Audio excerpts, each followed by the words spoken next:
नमस्कार। मैं डॉक्टर रमानिवास शर्मा रमन अपने YouTube चैनल पर साइंस और टेक्नोलॉजी के इस 7वें सेशन पर कॉम्पिटिटिव एग्जाम का जो ये सेशन है, इस 7वें सेशन पर आप सभी बच्चों का, सभी लर्नर्स का बहुत बहुत स्वागत। आज 7वें इस सेशन पर हम आपके लिए ब्रायोफाइट्स और टीरिडोफाइट्स क्लासिफिकेशन के इस चरण में ब्रायोफाइट्स और टीरिडोफाइट्स के बारे में बात करेंगे। ब्रायोफाइट्स क्या होते हैं, टीरिडोफाइट्स क्या होते हैं, और इसके पहले हमने आपके साथ डिस्कस किया था थैलोफाइट्स। थैलोफाइट्स के बारे में बताया था कि थैलोफाइट्स जो होते हैं थैलस के आकार की संरचना में होते हैं, बिल्कुल जमीन से चिपके होते हैं। और इसका उदाहरण आज यदि आपको याद हो तो हमने बताया था काई का। बरसात के दिनों में जब कभी हम निकलते हैं और स्लीप होते हैं तो जो हमें गिराने वाली चीज़ होती है वो काई ही होती है। वो थैलस के आकार में होती है और उसे थैलोफाइटा में रखा था। और आज वहाँ से थोड़ा सा बड़े प्लांट की बात करेंगे, ब्रायोफाइट्स की। आपके स्क्रीन पर आपको दिख रहा होगा ब्रायोफाइट्स और टीरिडोफाइट्स।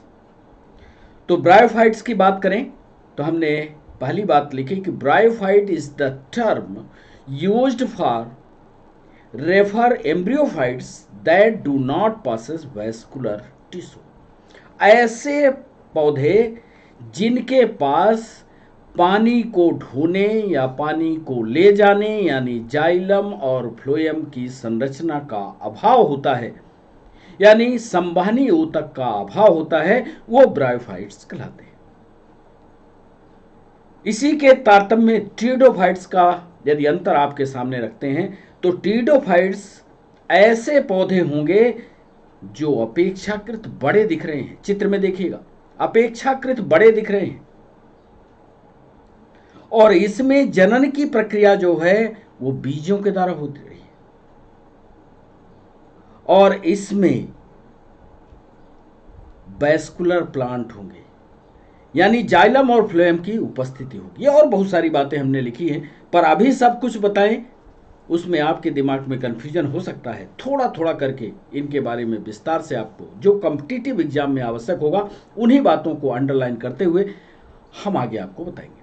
कॉम्पिटिटिव एग्जाम में जो सवाल पूछे गए उसका भी डिस्कशन टू द पॉइंट हम करते चलेंगे और आगे बढ़ते चलेंगे। तो आइए सीधे ब्रायोफाइट्स का वो महत्वपूर्ण बात आपको लिखते हैं जो आपकी परीक्षा में पूछा गया। तो सबसे पहले हेडिंग ब्रायोफाइट्स शुरू किया जाए।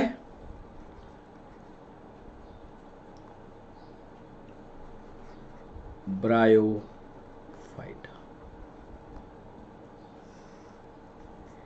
एक सवाल यह पूछा गया कि इस दुनिया का सबसे पहला स्थलीय पौधा, यानी जो मिट्टी पर उगा, जिसको मिट्टी नसीब हुई, वो पौधा कौन सा था, या किस पार्ट में आता था, किस कुल में आता था, किस फाइलम में आता था, ये सवाल पूछा गया। याद कर लो, अभी तक जितने पौधे आपने पढ़े, जिसके पौधे के बारे में आपने पढ़ा थैलोफाइटा तक, वहां सब कुछ पौधे वो जलीय थे।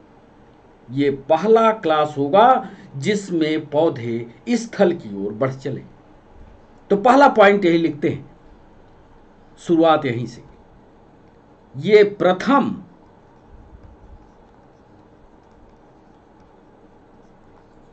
स्थलीय पौधे,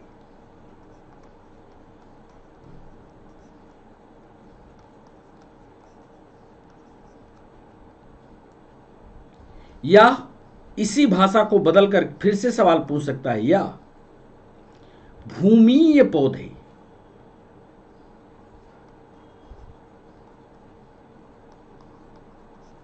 जिनको मिट्टी नसीब हुई, क्योंकि अभी तक तो इसके पहले वाले सब जल में थे। भूमीय पौधे, ये प्रथम स्थलीय पौधे या भूमीय पौधे कहलाते हैं। पहला पॉइंट, पहला ऑब्जेक्टिव, महत्वपूर्ण ऑब्जेक्टिव। एक सवाल और पूछा गया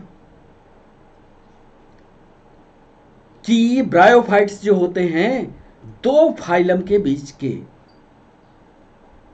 कनेक्टिंग लिंक है। तो वो दो फाइलम के बीच कौन से फाइलम हैं जिनके बीच की कनेक्टिंग लिंक है? दूसरा ऑब्जेक्टिव सवाल फिर बताइएगा। ये थाइलोफाइटा या रिकाई या एल्गी, ये थाइलोफाइटा और टीरिडोफाइटा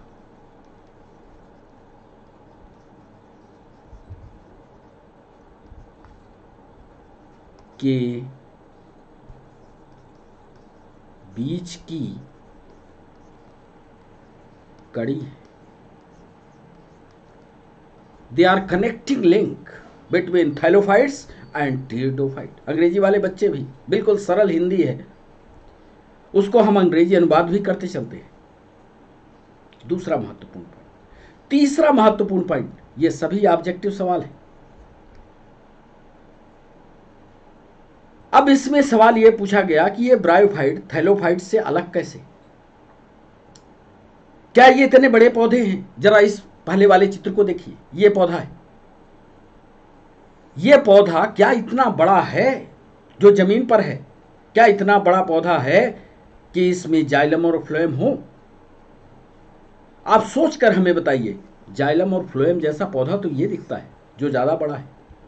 तो आप यहां तुरंत लिखेंगे कि ब्रायोफाइट्स में संवहनी ऊतक,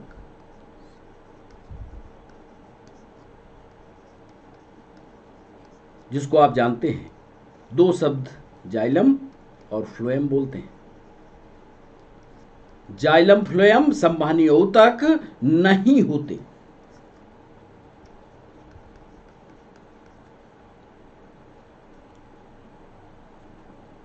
दूसरी महत्वपूर्ण बात, चौथी, स्वपोषी होते हैं।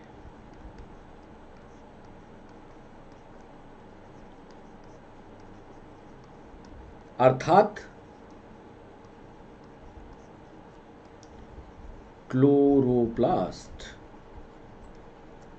उपस्थित होगा।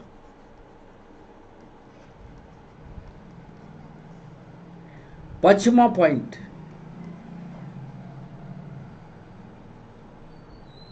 जो अक्सर पूछा गया, कई जब हम पेपर देख रहे थे, पिछले कई वर्षों के पेपर देख रहे थे, कई बार यह सवाल पूछा गया। इस पांचवें पॉइंट को अंडरलाइन रखिएगा। ब्रायोफाइट्स में ऐसे पौधे आते हैं जिसमें ना तो फूल और ना ही बीज बनते हैं। ना फूल बनते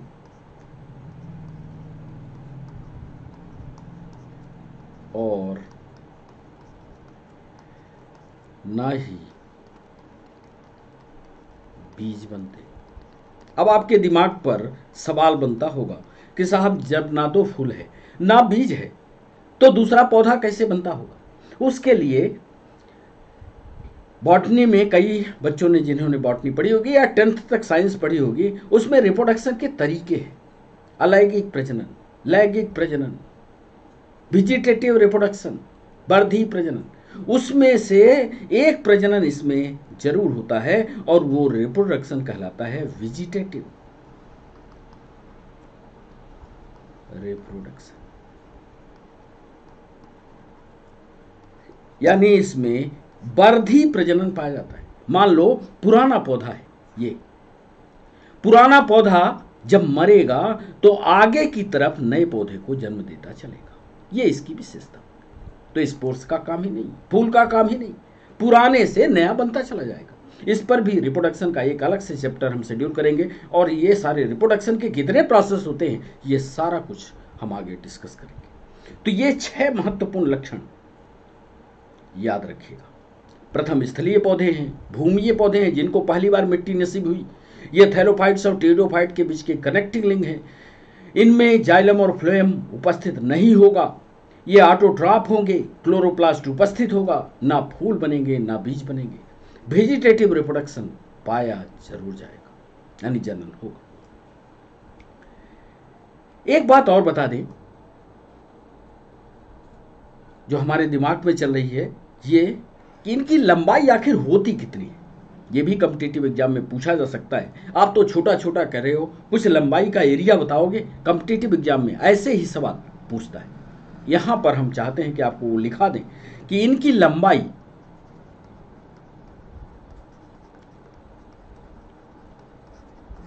इनकी लंबाई 70 सेंटीमीटर से 80 सेंटीमीटर के बीच। याद कर लीजिएगा, संभावना है कि ये सवाल पूछा जाए। इनकी लंबाई 70 से 80 सेंटीमीटर के बीच होती है। इनका जो मुख्य पादप होता है, मतलब मेन प्लांट जो होता है, ये हैप्लॉइड नेचर का होता है, यानी गैमेटोफाइट होता है। लिखिएगा, बाद में हम इसको समझाएंगे। मुख्य पादप गैमेटोफाइट होता है।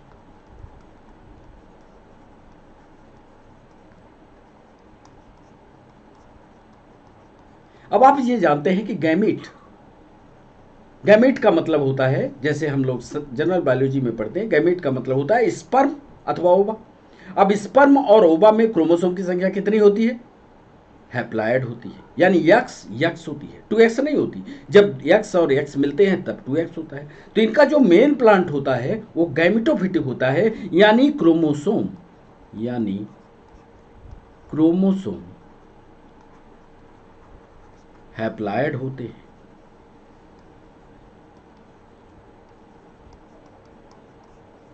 माने ये पूर्ण परिपक्व प्लांट बनता ही नहीं, गैमेटोफिटिक नेचर का होता है, परिपक्व प्लांट नहीं बनता। अब ये थोड़ा विस्तार का डिस्कशन है, फिर इसके लिए 1 घंटे लगेंगे। फिर कभी डिस्कशन इस पर, जब यदि आप कमेंट बॉक्स में लिखेंगे तो इस पर हम एक लंबा वीडियो बना करके उसको भी आपको देंगे। अभी आप यहाँ पर याद रखिएगा कि इसका मुख्य पादप जो है गैमेटोफिटिक नेचर का होता है। एक और चीज बता दें, इसके जो सेल वॉल होती है, सेल वॉल पर यह सवाल पूछा गया है, इसकी सेल वॉल जो होती है वो आपने सामान्य प्लांट पर देखा होगा, बाहर सेल वॉल जो होती है वो क्रिटिकल की बनी होती है इसके, और वो क्रिटिकल क्या करती है? एक पौधे को सपोर्ट करती है, जिससे पौधा जो है सीधा खड़ा रहता है। आप आम के पेड़ के पास जाइए, बाहर छाल फटी हुई दिखती है। इन प्लांट में या ब्रायोफाइट्स की प्लांट में क्यूटिकल नहीं होती। लिखिएगा, क्यूटिकल नहीं होती। ये बड़ा इंपॉर्टेंट है, क्यूटिकल नहीं होती।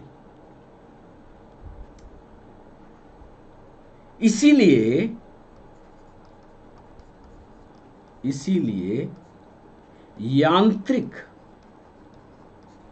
सहारा नहीं होता और पौधे झुक जाते हैं। ये एक विशेषता है। यदि बाहर क्यूटिकल होती तो सपोर्ट मिलता और पौधा सीधा खड़ा रहता। तो एक ये बात बड़ी इंपॉर्टेंट पॉइंट है, सभी याद रखिएगा। एक और चीज, इसमें भोज्य पदार्थ किस रूप में संग्रहित होता है? भोज्य पदार्थ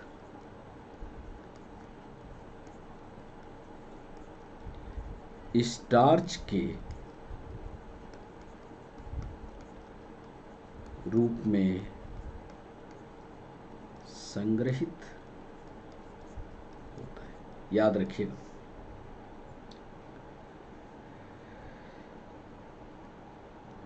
यहीं पर एक चीज और लिख दें कि सेल वॉल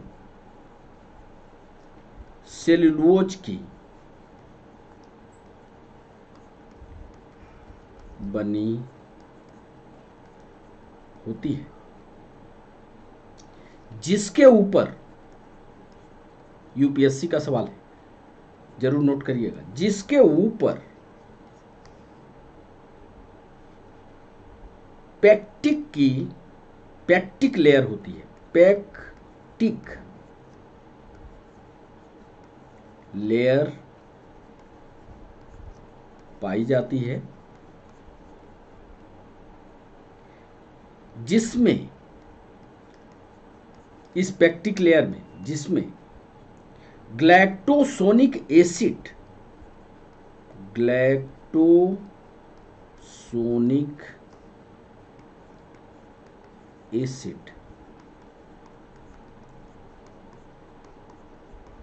पाया जाता है। अब यदि आपसे सीधा पूछता कि ब्रायोफाइट्स की सेल वॉल में कौन सा एसिड पाया जाता है, आपको पक्का नहीं बनता। तो इस लाइन को याद रखिएगा कि सेल वॉल सेलुलोज की बनेगी और सेलुलोज की दीवार के ऊपर पेक्टिक लेयर होगी और उस पेक्टिक लेयर में ग्लैक्टोसोनिक एसिड पाया जाता है। अंडरलाइन करिएगा और याद भी करिएगा। इसका उदाहरण क्या होगा ब्रायोफाइट्स के इसका उदाहरण याद करिएगा, एंथोसिरोस,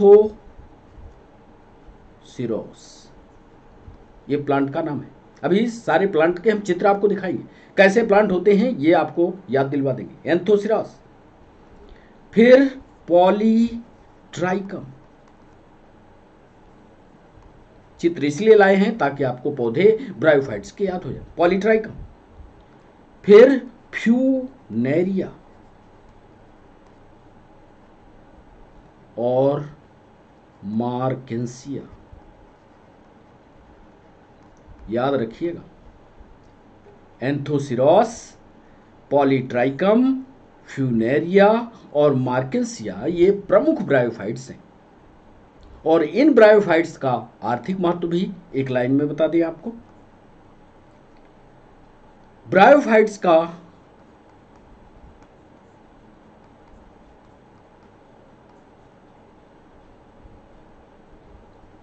महत्व भूमि के निर्माण में,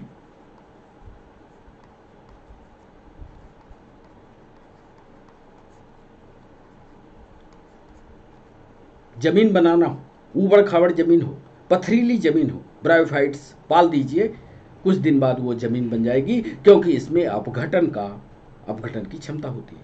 भूमि के निर्माण में, मिट्टी के कटाव को रोकने में, मिट्टी के कटाव को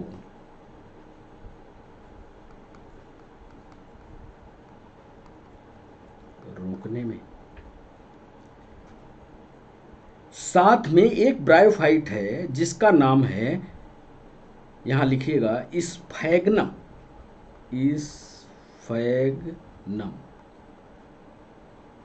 स्फैग्नम का उपयोग ईंधन के रूप में किया जाता है।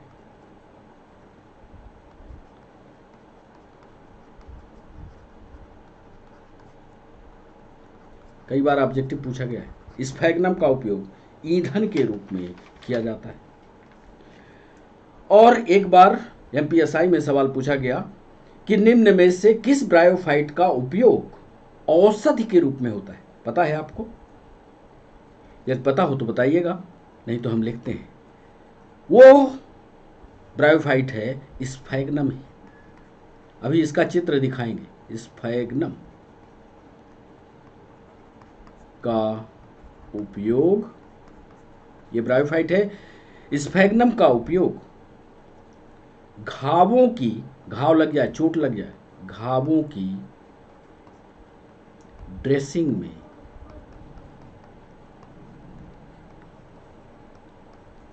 किया जाता है। इतनी महत्वपूर्ण बातों को आप ब्रायोफाइट्स में याद रखें। इतने उदाहरण, इतने महत्वपूर्ण पॉइंट, कोई भी कॉम्पिटिटिव एग्जाम आप दोगे, चाहे यूपीएससी हो, चाहे एमपीपीएससी हो, चाहे एमपीएसआई हो, चाहे पीएनएसटी हो, कोई भी परीक्षा दोगे, इससे बाहर का सवाल, इतनी गंभीर ये क्लासिफिकेशन का एरिया हमने पढ़ा दिया है कि इससे गंभीर सवाल अब आगे नहीं आएगा। फिर से एक बार देख लो, ये प्रथम स्थलीय पौधे हैं, भूमीय पौधे हैं, ये थैलोफाइटा और टेरिडोफाइटा के बीच की कड़ी हैं। जाइलम और फ्लोएम नहीं पाया जाएगा, ऑटोट्रॉप होंगे, क्लोरोप्लास्ट उपस्थित होगा, ना फूल बनते हैं ना बीज बनते हैं, वेजिटेटिव रिप्रोडक्शन इसमें पाया जाएगा और इनकी लंबाई 70 से 80 सेंटीमीटर के बीच होगी। मुख्य पादप जो होता है गैमेटोफाइट होता है, यानी क्रोमोसोम इसमें है अप्लाइड होते हैं, क्यूटिकल नहीं होती, इसलिए इसमें आंतरिक सहारा नहीं मिलता। इसलिए पौधा जैसे ही थोड़ा बड़ा होता है तुरंत झुक जाता है, जमीन की तरफ चला जाता है। भोज्य पदार्थ हमेशा स्टार्च के रूप में संग्रहित होता है। भोज्य पदार्थ सेल बाल जो होती है वो सेलुलोज की बनती है, जिसके ऊपर पेक्टिक लेयर होती है और उस पेक्टिक लेयर में ग्लैक्टोसोनिक एसिड पाया जाता है। इसके प्रमुख उदाहरण हैं एंथोसिरास, पॉलीट्राइकम, फ्यूनेरिया, मार्केंसिया। ब्रायोफाइट्स का महत्व भूमि के निर्माण में, मिट्टी के कटाव को रोकने में, और साथ में एक महत्वपूर्ण ब्रायोफाइट स्फैग्नम है, जिसका उपयोग ईंधन के रूप में और स्फैग्नम का उपयोग घावों की ड्रेसिंग में भी किया जाता है। अब चलिए इन प्लांट का जिसका हमने यहाँ उदाहरण दिया है उनका एक एक करके उदाहरण देख लेते हैं। ये है एंथोसिरास। देखिए जरा, ये एंथोसिरास क्या आपको बड़ा पौधा दिख रहा है? ये जमीन से ये निकला। अब क्या आप इससे आशा करते हो कि यहां से यहां तक पानी पहुंचाने के लिए कोई इसमें मशीनरी लगेगी? क्या जाइलम और फ्लोएम होगा? बोलो। जाइलम और फ्लोएम की अनुपस्थिति है। जाइलम और फ्लोएम नहीं होगा। क्यों? क्योंकि पौधा छोटा है, छोटा होता है। तो ये सीधा यहीं से, अच्छा देख लो, इसमें पौधे में ये जड़ भी बड़ी नहीं दिख रही है कि बड़ी जड़ हो। इसमें जड़ों को राइजॉइड कहा जाता है, राइजॉइड से। रूट भी नहीं है, सामान्य सी जड़ें हैं जो सीधा पानी इसमें केशिकत्व के द्वारा ऊपर चला जाएगा। इसके लिए जाइलम और फ्लोएम या संवहनी बंडल की आवश्यकता नहीं है। तो ये सबसे अच्छा उदाहरण है एंथोसिरास। ये ब्रायोफाइट्स का एक पार्ट है। तो ये एंथोसिरास। फिर दूसरा देखिए पॉलीट्राइकम। पॉलीट्राइकम की हमने बात की। दूसरा उदाहरण ब्रायोफाइट्स में पॉलीट्राइकम दिखाए। ये देखिए पॉलीट्राइकम इतना ही छोटा, इसको हमने जूम करके चित्र लगाया है। इस पॉलीट्राइकम को देखिए, पॉलीट्राइकम में बाकी पार्ट हैं, लेकिन जूम करके देखते हैं तो ये छोटा सा ही पौधा है। इतना बड़ा मत मानिएगा कि इतना बड़ा पौधा होगा, जमीन से बिल्कुल लगा हुआ। चूंकि जूम किया हुआ चित्र है, इसलिए इस जूम किए हुए पौधे में ये इसका वो हिस्सा है। एक बात याद रखिएगा, इसमें क्या नहीं होगा? फ्लावर नहीं होगा। फ्लावर नहीं, सीड नहीं। आप ये अंदाजा न लगाइएगा कि साहब ये फ्लावर है, ये सीड है। ये गैमेटोफिटिक होता है। गैमेटोफिटिक मतलब कोई न कोई इसमें रिप्रोडक्टिव ऑर्गन होगा,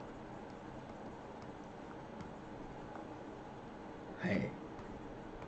इसमें रिप्रोडक्शन की, वही वेजिटेटिव रिप्रोडक्शन की प्रक्रिया होगी। इसको आप फूल नहीं समझिएगा। ये फूल नहीं है, ये फूल नहीं है, ये फूल नहीं है, ये फूल नहीं है। तो इसको फूल मत मानिए। अगला उदाहरण देखिए, ये देखिए फ्यूनेरिया।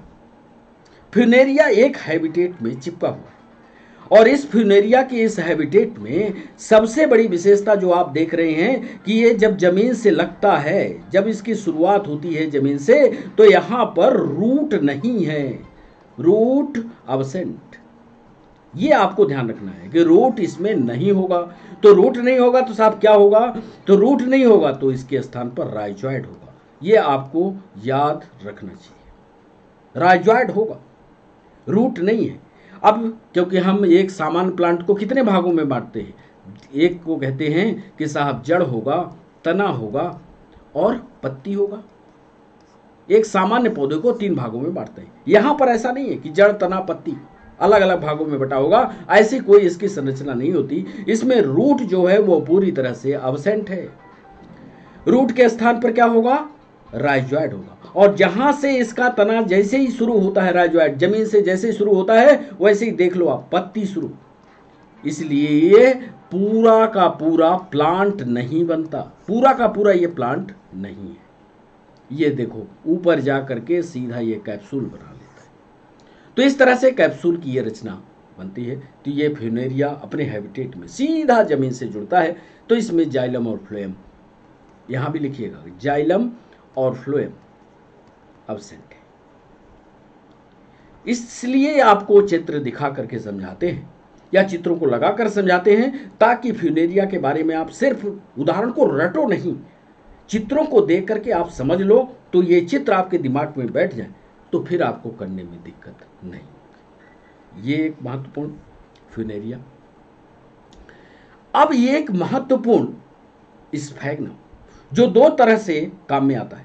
एक हमने बताया, यदि आपको चोट लग जाए तो घावों को हटाने में, घावों को एंटीसेप्टिक या ड्रेसिंग में इसका इस्तेमाल होता है। ये देखा होगा आपने, आपके आसपास स्फैग्नम कि ये मिलते हैं, इसको ऐसे बांट करके पीस करके ऐसे निचोड़ करके उसको निकाला जाता है। निचोड़ करके उसमें घावों का शुद्धिकरण किया जाता है। इससे घावों के शुद्धिकरण में इसका महत्वपूर्ण उपयोग है। तो एक तो ये एंटीसेप्टिक का काम करता है स्फैग्नम, घावों के ड्रेसिंग में इसका उपयोग किया जाता है, और साथ में स्फैग्नम का उपयोग ईंधन के रूप में होता है। ये याद रखिएगा, ईंधन के रूप में उपयोग होता है। ईंधन के रूप में कैसा इस्तेमाल करते हैं, इस स्फैग्नम को, जब ये पुराना वाला स्फैग्नम होता है, ये मर जाता है, खत्म हो जाता है, इसके आगे वाला पार्ट जन्म लेता है, तो पुराने स्फैग्नम को जला करके इसको आग लगा करके और ईंधन के रूप में इस्तेमाल होता है। तो ये स्फैग्नम वाला एक। तो 3 प्रमुख उदाहरण हमने आपको दिया है, ये पक्का पूछा जाएगा कॉम्पिटिटिव एग्जाम में। स्फैग्नम का उपयोग तो याद रखिएगा ईंधन में और औषधि के रूप में। इसका फ्यूनेरिया का स्ट्रक्चर में क्या जड़ तना पत्ती होगा? बिल्कुल नहीं होगा, क्योंकि ये ब्रायोफाइट्स है। पॉलीट्राइकम कैसे ये संरचना में बनते हैं? गैमेटोफाइट इसमें दिखता है। रिप्रोडक्टिव ऑर्गन्स तो हैं, पर गैमेटोफाइट की कंडीशन में है। हैप्लॉइड होता है, क्योंकि किसी भी चीज को विकसित होने के लिए मेल और फीमेल का बनना जरूरी है, तब वो डिप्लॉयड होगा, और डिप्लॉयड तब वो जर्मिनेट करेगा। जब इसमें फूल ही नहीं बन रहा, साहब बीज ही नहीं बन रहा, तो डिप्लॉयड होने का सवाल ही नहीं।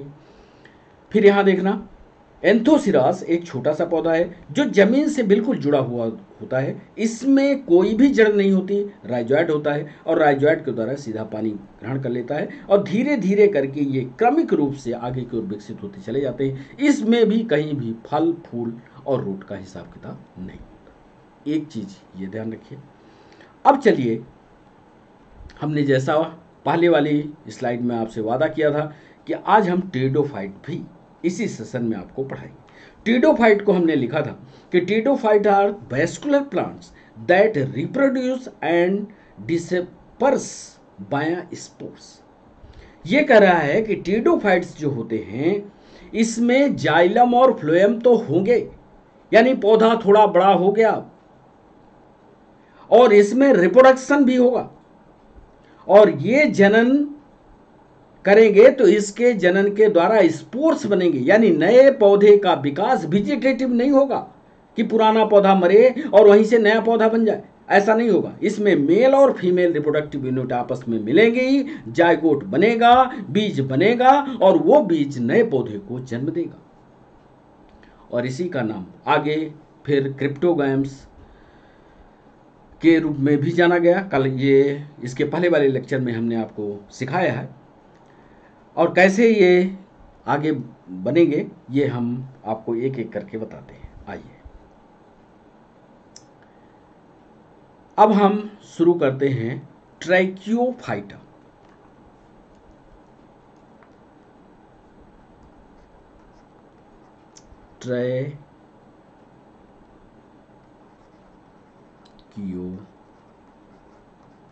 इसके पहले वाले लेक्चर को पढ़ लीजिएगा। तो पहला हमने क्लासिफिकेशन किया था थैलोफाइटा, फिर ब्रायोफाइटा, फिर ट्रैकियोफाइटा, याद आया? अब वहां से हम शुरू कर रहे हैं ये तीसरा पार्ट ट्रैकियोफाइटा का। ट्रैकियोफाइटा का पहला पॉइंट नोट करिएगा, बड़ा इंपॉर्टेंट है ये। ट्रैकियोफाइटा का पहला, जिन प्लांट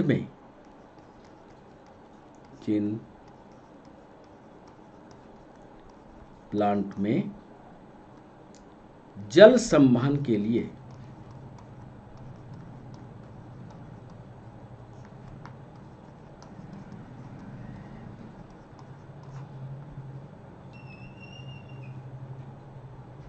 संपूर्ण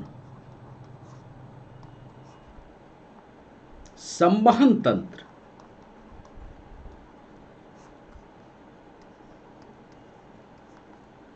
या वैस्कुलर सिस्टम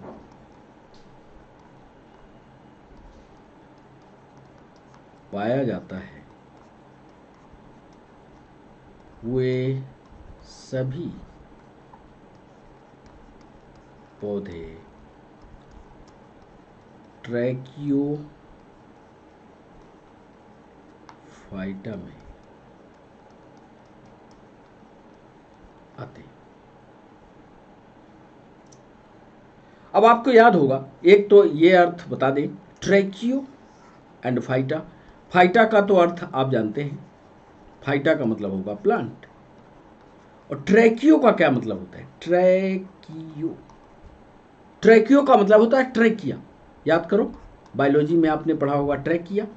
ट्रैकिया का मतलब था श्वास नली। याद करो, श्वास नली लंबी एक नली, ऐसी नली जिससे सांस जाती है, यानी नली, यहां भी नली युक्त पौधा। नली युक्त पौधा मतलब जाइलम और फ्लोएम युक्त पौधा। समझ गया? फ्लोएम युक्त पौधा। अब कोई आपसे कहेगा ट्रैकियोफाइटा, तो ट्रैकियोफाइटा में तुरंत बता देना कि जाइलम और फ्लोएम दोनों उपस्थित होंगे। तो पहला पॉइंट हो गया। दूसरा पॉइंट, ट्रैकियोफाइटा को लिखिएगा, ट्रैकियोफाइटा को 3 सब ग्रुप में, पहले ये बता चुके, सब ग्रुप में बांटा गया है, जिसमें से एक होता है टीरिडो, पी साइलेंट होता है, टीरिडो फाइटा।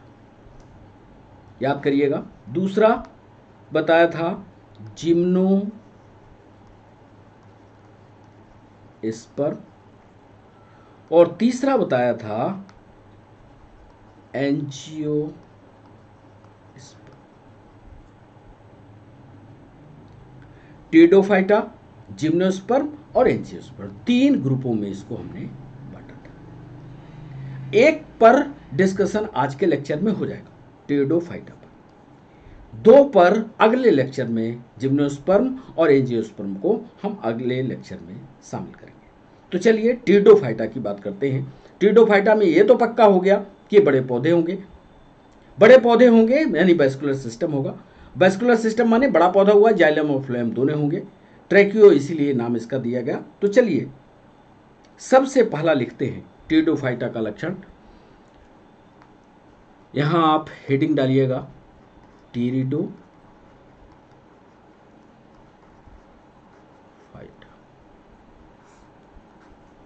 पहला लक्षण लिखिए। देखिए कॉम्पिटिटिव एग्जाम में कैसा सवाल पूछा। उसने पूछा क्या टीरिडोफाइटा में बॉडी का डिफरेंशिएशन जड़, तना, पत्ती के रूप में अलग अलग होता है? आपका जवाब यस कि नो? आपका जवाब होगा, देखिए जब आप लाइव होते हमारे साथ तब इस तरह के प्रश्नों को करने में मजा आता। जल्दी ही हम सब लाइव हो जाएंगे। अब आपकी ये जिम्मेदारी है कि आप चैनल को बहुत जल्दी स्पीड में सब्सक्राइब करें, जल्दी से जल्दी उसको वॉच करें, तो हम लोग जल्दी से लाइव हो जाएंगे यूट्यूब पर भी। और इसी तरह के सवाल जैसे अनअकैडमी के प्लेटफॉर्म पर हम लोग सवाल और जवाब करते हैं, उसी तरह के यहाँ भी सवाल और जवाब होंगे। पहला पॉइंट लिखिएगा टीरिडोफाइटा का कि पौधे का शरीर जड़, तना और पत्ती में बांटा जा सकता है।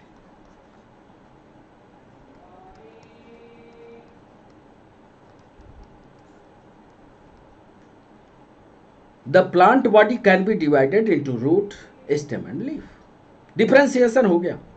अब जब डिफ्रेंसिएशन हो गया तो एक बात तो कह सकते हैं, ये तो सामान्य भी कह सकता है कि जब डिफ्रेंसिएशन हो गया, जड़ अलग हो गई, तना अलग हो गया, पत्ती अलग हो गई, तो जाइलम और फ्लोएम होगा कि नहीं। अब ये तो सामान्य उत्तर आप दे दोगे। और यही सवाल एमपीपीएससी ने पूछा कि टीडोफाइटा में वेस्कुलर बंडल उपस्थित हैं कि नहीं। आप दीजिए जवाब। होगा तो लिखिएगा वेस्कुलर बंडल। वेस्कुलर बंडल से आप चिंतित मत होइए, इनका नाम है xylem and phloem. Vascular bundle का मतलब यही जाइलम और फ्लोएम। जाइलम और फ्लोएम उपस्थित होते हैं।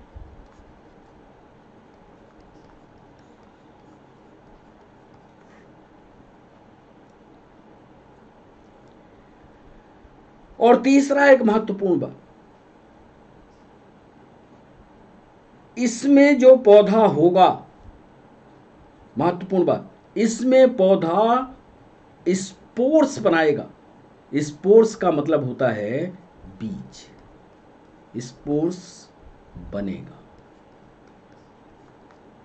यानी बीज बनेगा।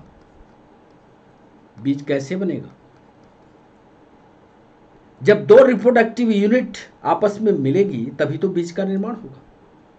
यानी वहां पर गैमेटोफाइट बनेगा, युग्मोद्भिद बना था, यहां स्पोरोफाइट बनता है।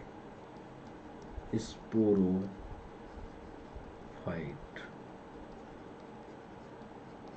क्योंकि यहां पर बीज बनते हैं। बड़े इंपॉर्टेंट हैं सभी पॉइंट। पौधों का शरीर जड़, तना और पत्ती में बटेगा। वेस्कुलर बंडल यानी जाइलम और फ्लोएम उपस्थित होंगे। और तीसरा स्पोर्स बनेगा, बीज बनेगा, इसीलिए इसको स्पोरोफाइट के नाम से जाना जाता है। यानी यदि स्पोर्स बना तो ये बता दो चौथे पॉइंट में कि यहां पर एक्स क्रोमोसोम होगा, एक्स क्रोमोसोम होगा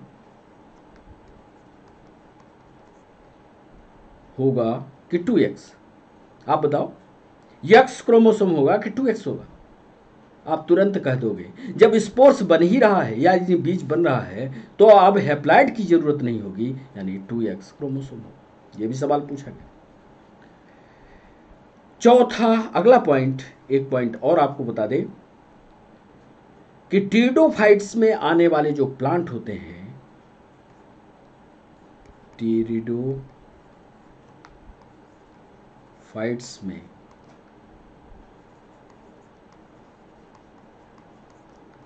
आने वाले पौधे मुख्य रूप से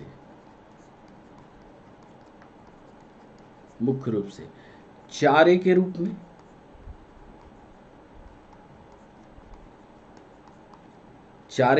में, औषधि के रूप में, ये सारे सवाल पूछे गए हैं।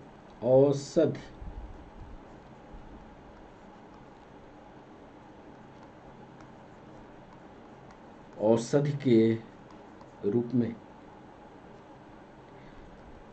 तथा व्यापारिक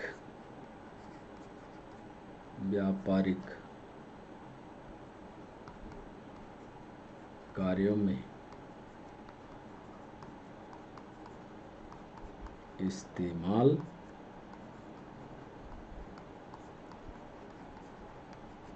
किए जाते हैं। टीरिडोफाइटा में जो आने वाले पौधे होते हैं उनके चारे के रूप में इस्तेमाल होता है, औषधि के रूप में इस्तेमाल होता है, व्यापारिक कार्यों के रूप में इस्तेमाल होता है, और वो प्रमुख हम आपको बता दें चारे के रूप में, ये पूछा गया सवाल है, चारे के रूप में कौन सा टीरिडोफाइट है, ये हम चित्र लाए हैं आपको दिखाएंगे। चारे के रूप में जो इस्तेमाल होता है वो टेरेडियम है। लिखिएगा नाम, टीरेडियम,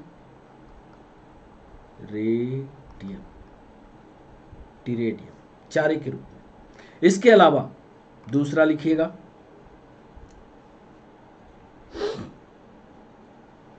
औषधि के रूप में,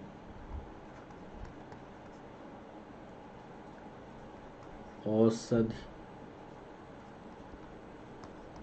के रूप में किसका होता है? Lycopodium, lycopodium. और तीसरा महत्वपूर्ण लिखिएगा, व्यापारिक उद्योग में,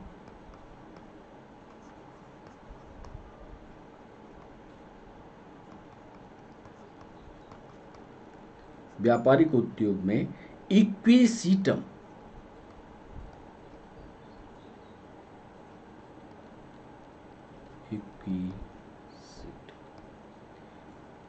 इक्विसीटम, तो ये याद कर लीजिए।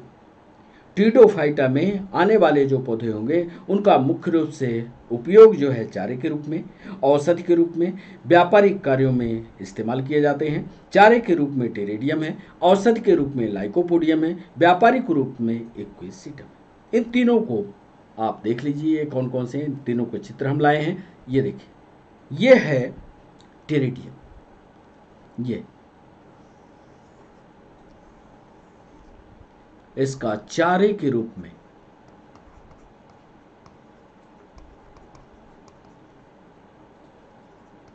इस्तेमाल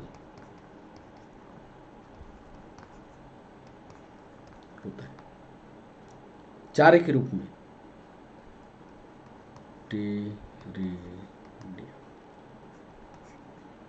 टेरेडियम का इस्तेमाल चारे के रूप में किया जाता है। तो एक ये देखिए, ये है लाइकोपोडियम, लाइकोपोडियम।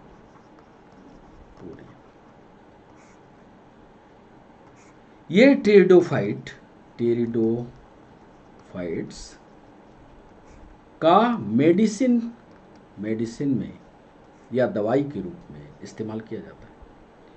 इसमें घाव की औषधि भी है, घाव की औषधि या चोट पर के निशान के लिए लाइकोपोडियम का इस्तेमाल किया जाता है।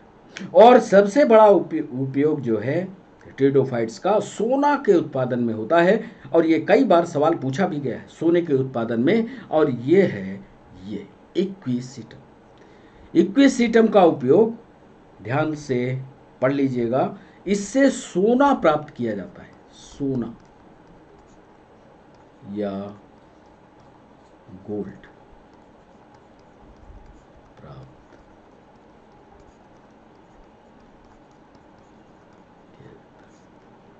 यह है इक्विसीटम। इक्विसीटम से गोल्ड प्राप्त किया जाता है, यानी व्यापारिक उद्योग में भी इसका योगदान है।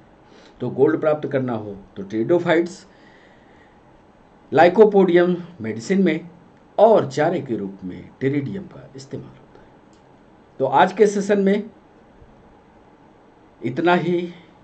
और एक बात और आपको बता देना चाहते हैं कि अब जो अगला हमारा लेक्चर होगा, उस अगले लेक्चर में आप पढ़ के देखिएगा, सवाल भी तैयार रखिएगा, कमेंट बॉक्स में हमें भेजिएगा कौन सा सवाल आप जानना चाहते हैं। वो होगा जिम्नोस्पर्म और एंजियोस्पर्म पर इन दोनों को पढ़ के, और आप अपने सवाल आज के ही लेक्चर पर, क्योंकि आज की ये क्लास जो है ठीक 6 बजे लाइव होगी, ठीक 6 बजे आप हमारे साथ लाइव आइए। हर एक दिन के अंतराल के बाद ये हमारे लेक्चर सीधे अपलोड होते रहेंगे। आपकी जिम्मेदारी है कि जितना जल्दी आप सब्सक्राइब करेंगे, लेक्चर को वॉच करेंगे, उतना हम सब सीधा आपसे जुड़ पाएंगे। तो सब्सक्राइब करना और वॉच करना, ये दोनों काम आपकी जिम्मेदारी है। आज के लिए बस इतना ही। नमस्कार, बाय बाय।